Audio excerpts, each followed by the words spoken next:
In this video, I will show you how to bold text in the Canva mobile app. So first you want to add text to your Canva project if you haven't already. Go ahead and tap on the text to select it.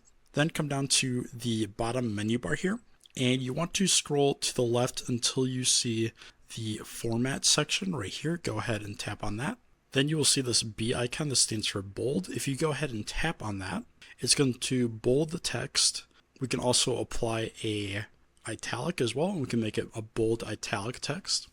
If we want to go ahead and reverse the bold, we can untap the bold here. We can also untap the italics, and the text will return back to normal. One other way we can do this is by going to the text styles and then selecting the subheading right here. Then we can exit out of this, and we can make the text larger like so, and that's going to make the text bold as well. So those are two different ways that you can make text bold in the Canva mobile app. If this video helped you out, please leave a like.